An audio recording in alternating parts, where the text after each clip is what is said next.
humanity. In the name of humanity. We refuse. We refuse to accept a fascist America. We will get in the streets. We will stay in the streets. 150,000 people dead from coronavirus. And we have this anti-science fascist in the White House saying, open up. Let your kids go to school. Send your kids to school. It's okay. But we might not have an election. This is some fascist shit, y'all. We're gonna open up. Go ahead, go back to work and let your kids go to school, get your haircuts, but no election. Because there's an inkling that he's probably gonna lose this time. And we cannot. So he is trying to rig it now and put it in the mind. All right, Otis, hang on. I like that enthusiasm, though. So we have to get serious about why we're out here. If we want Black lives to matter, how is an open white supremacist in the White House gonna happen? How is that? How are we gonna get any kind of justice with that? No justice. We are not going to get justice because when we come out here saying we want justice, we are called terrorists. We are all labeled anarchists. And if you're an anarchist, I'm fine with that. But everyone out here isn't that. We are a mix of all kind of people. There are no good protesters or bad protesters. There are no good protesters and bad protesters. If you are demanding justice, you are on the right side of history. So we gotta get out here and do like John Lewis said and make some good trouble, am I right? Yes. We gotta get out here and make some good trouble, am I right? Yes. Constitutional rights. Otis.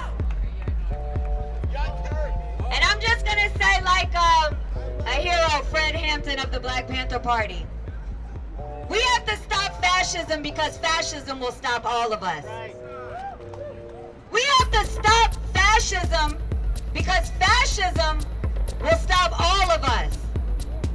So we gotta take those words and mean that shit. We gotta call on everybody who hates what's going on, who woke up and saw he's gonna ban TikTok. Yeah, y'all saw it, he's gonna ban TikTok. And whether he's talking shit or not, that's some fascist shit. 2 days ago he said if he's trending and hashtag and it's bad about him, that's illegal. So he says a whole bunch of nonsense, but when he says he's gonna do some shit, he actually does it. Like sending those feds to Portland.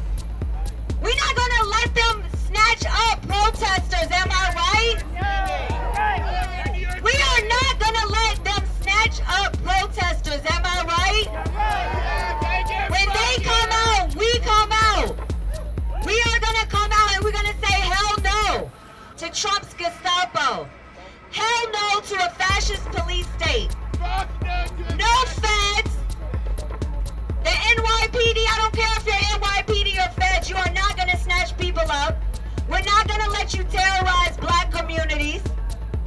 It's not gonna happen, and we are gonna get organized to drive Trump and Pence out because we are not waiting 90 plus days for an election he's already calling illegitimate. Okay? My name is Mun, I go by she, her, part of Extinction Rebellion, New York City.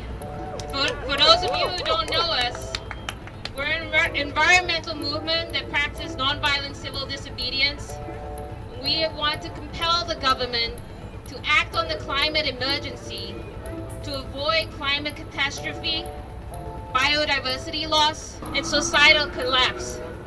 And I became an activist because I can know and I see and I recognize that this capitalistic system is what's causing the climate crisis, and it is an existential threat to all of us.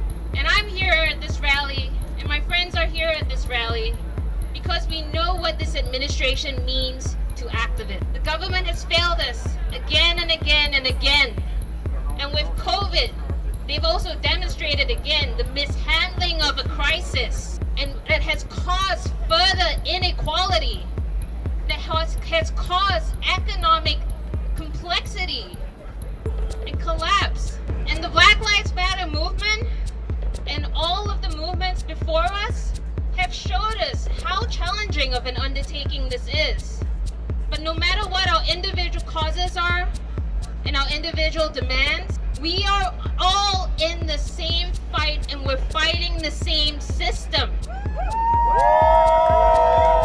And most importantly, we are facing an administration that uses fascist tactics and continues to harm humans and the planet's resources to achieve their agenda of division to support their concentration of power. We are facing an administration that doesn't prioritize civil rights and human rights, that demonizes all groups that oppresses it, that gaslights its support base, politicizes on crime, undermines the judicial system, and deploys unconstitutional use of the federal law enforcement. All of this to achieve division between us and increase a growing class system that uses race as a weapon. We need to wake up, because although Trump does not technically have congressional power to interrupt the elections, we have seen blatant abuse of power that have blurred the lines of presidential power that has been used to his gain. If you recognize this injustice, rise up and become part of the rebellion, because it's required. And just when we think that it can't get any worse, it absolutely can. And we must act now. The Black Lives Movement has shown us what resistance means and has activated hundreds and thousands of people of all color and all religion. The movement has been 60 days strong, and we're not giving up. We're not giving up until it reaches the wall of government and the politicians that have heard the demands of the people. And it's important for us to join Black Lives, whether you're Black lives, brown lives, indigenous lives, because we need to end systemic racism that is perpetuated by white supremacy. We need to defeat a system which continues to perpetuate a world of disturbing inequality and injustice, and we need to work together for a shared fate and a shared humanity. We need people power. Now repeat after me. People power. People power. People power. To march and rally together with us, but do know that the work does not end. We need to keep activated, we need to keep moving, we need to keep building community, and let's go unfuck this system. Yes! And thank you, Refuse Fascism, for inviting Extinction Rebellion to speak here. How y'all doing tonight? I said, how y'all doing tonight? There we go. All right, my name is Hannah French. This is Samantha Torres. We are here from the Black Advocacy Movement. You can follow us on Instagram at Black Advocacy Movement, aka BAM. Our main focus is for kind of the giant umbrella that covers the Black Lives Matter movement. We are focusing on the youth, we are focusing on the community, we are focusing on schools, on programs, we are focusing on education, we are focusing on trans lives, we are focusing on making sure that people are having these uncomfortable conversations that need to be had on a daily basis. My main focus has always been with the youth. I will be graduating with a master's in early childhood gen and special ed. I no longer want... Thank you. I no longer want to be a teacher because I have realized that working in a classroom of 30 kids is not big enough for me. I need to make sure that the curriculum and policies that are in place are going to allow every child, especially those who have been minoritized by this country, that they have access to the curriculum even if they have a shitty teacher. It doesn't matter. These kids need to know their history. They need to know why we feel as strongly as we do. The other aspect of it that I would like to put emphasis on is the mental and emotional health aspect of our youth. The things that they are seeing right now, they have not experienced. Luckily, I was raised in a multiracial family. My father is Jamaican, African American, and Native. My mother is Italian, first generation born in America. I have the best of both worlds, as I like to say. My parents have been together for 45 years, which means that they got together 7 years after the Jim Crow riots in this country. The things that they had to fight for are the same things that I am standing here fighting for today.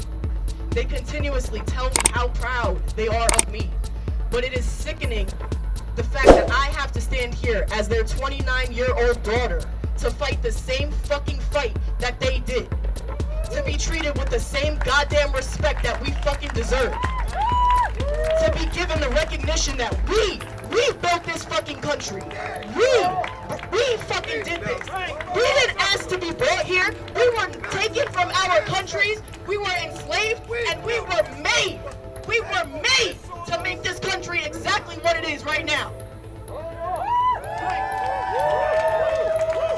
Sorry, I keep pausing because I need to take a breath. So what we need to understand is that for our white counterparts, and I don't say that in a negative connotation, please don't take it that way. We need to make sure that we are educating our white friends, families, relations, and entanglements. We need to make sure that we are educating our people, the people who don't look like us, and the people who are around us all the goddamn time, so they understand why we feel this way, why we're so angry, why we're so empowered, and why we're still so goddamn fucking unified, even though they tried to fucking separate us. But if anybody, I say this now, this is a safe fucking space. If you want to have those uncomfortable conversations here, I suggest that you do that. Because this is a place where all of us are here to be united. We're all here to make each other comfortable, to keep each other safe. We are all here to make sure that we are fighting the same fight. If there is something that you do not understand, or if there is some history that is being spoken that is not correct, please make sure that you correct those people. Please make sure that you educate and you have these uncomfortable conversations. The reason why they're uncomfortable is because people then have to take accountability for the things that they understand. That's the only reason why. People don't want to be held responsible for what they know and for what they see. But we are here to make sure that everybody is held accountable. Everybody is held accountable. Thank you. Thank you. God bless, God bless, God bless. Now, the reason why I'm here today is because I'm a Smedley Butler Marine. Anybody here knows who Smedley Butler is? Come on, Smedley Butler. He saved the United States, the greatest Marine Corps general ever. If you don't know who he is, Google him after this. Smedley Butler. We're the last guys you have left. I'm here because, basically, I'm here because I support what the Revolutionary Club is saying. It's wrong when you have federales, feds, and police grabbing people up just for simply protesting. Just for simply protesting.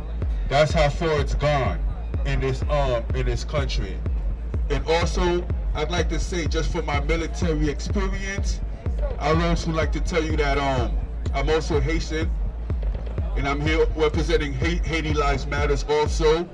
And on 2010, we got hit with an earthquake where they killed 300,000 people, and we never received the funds from that. We never received the Hillary Clinton, the IHRC funds, and Petro-Carib. So that's when I realized, basically, folks, between me and you, we're just basically guinea pigs to them, just to let you know.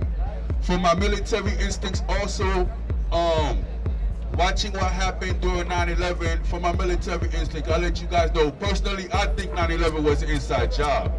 And then, when you see what happened after that with the weapons of mass destruction, what's going on is they use that to manufacture a whole war on terror. Trump has a term that he likes to use, fake news. I have a term too, it's called fake history. You know, they create their own history. Because Smedley Butler is the guy who came out with war is a racket. In case you didn't know, he exposed that war is a racket. And he exposed how this government manufactures wars just for profit for the elite 1%. And that's what's been going on to this day. And the military-industrial complex is out of control. And we don't know what to do about it. We don't know what to do about it. Like I said, the war on terror is fake. And you see how far they've gone along with it. Also, there's been a lot of fake wars. Like Vietnam War was fake. The war on drugs is also fake. If you want to know about the war with drugs, why it's fake, you got to get into Iran-Contra, and that affects Haiti too. But basically, they used Iran-Contra to flood the black community with drugs, and that's why black communities really need help. African Americans really need help in this country. It's sad. You can't see it because it's a double standard, because you don't get to see what happens in their communities because it's different communities. But the war on drugs was not an accident. And I'm here to let you know the Marines are with you, Smelly Butler is with you, and let's get this going. Peace. My name is Lakeisha, and I just wanted to repeat a quote from Fred Hammond that basically says, politics is war without bloodshed. War is politics with bloodshed. And I just want to motivate you all marching with us today that we're not going to stand for fascism. Not here in New York City, not in Portland, Oregon, not in Albuquerque, not in Texas, not in Florida. It's not going to happen here in America, period. It has to stop happening. So we at Trump Pins Out Now Refuse Fascism and Rev Club, NYC Rev Club, are here to march alongside with all of you in celebration of democracy and fighting for your rights, because right now, as they stand before you, they're being threatened. Your rights are being threatened. Democracy is being threatened as we speak. If anybody's not familiar, search COINTELPRO. Okay, these are tactics that our government uses to control the masses, to stop a revolution, protest, anything to stop the people from uprising against them. So please do your research, people. Stay vigilant and stay beautiful. Thank you so much. Had a tough week out here. Police fractured my arm, trying to stop the trans woman from being kidnapped. But I'm still out here. As long as I'm breathing, I'm still here. And before, I'm not about clout chasing or anything. I'm gonna let my partner get up here and speak a couple of words, echo a couple of words. But before I turn the mic over to him, I want to hear Trump Pence out. Trump Pence out. Oh, y'all can do better than that. Trump Pence out. Trump Pence out. How y'all doing out there? So let's talk about Trump and Pence. The problem is that we have to worry about what's going to happen at this next election. Do you think it's going to happen, or will it not? That's the next problem we have to worry about, because clearly, he keeps talking about these voter rolls. We're talking about mail-in voting as if that's an issue. Clearly, there's something underlying. Ever since this pandemic has started, clearly, he wants this election to be swayed his way. How do you think that's going to happen? That's the question. Clearly, he wants to shut something down. He just said something recently about how this election is going to be the most fraudulent election that ever happened. Complete bullshit. That comes from the most fraudulent president that ever existed. Complete bullshit. So clearly, you do have to watch out for this next election, because as I've heard, as the protests first started, that even then we had Iran looking to hack into Biden's campaign, or into Trump's campaign, just as China was looking to hack into Biden's. We are clearly getting circled like we're dead in the water by sharks. I heard China's warships have gotten closer to American waters than they had ever had before. Yeah, sit down. So anyway. Get him out. Yeah, Babadu. Yeah, anyway, y'all. So, Trump and Pence. Y'all wanna get him? Yeah, get him. So anyway, Trump and Pence. Clearly, y'all understand the importance of getting him out. What is it gonna take to get him out? It's gonna take some dedication and getting people out to the polls. More protesting on the street. People will need to be coming out to vote more than they ever have, and that takes Generation Z, that takes millennials, that takes everybody coming out. People. Vote for the people. So what's power to the people? So what's we need the rule? What's next? What's next? We need the rule. We have to take this to the policy. We have to take this to the policy, y'all. Thank you. We out here saying Trump Pence out now. No fascist police state. No feds. in Portland, Chicago, Detroit, anywhere else, definitely not New York City. No fascist USA.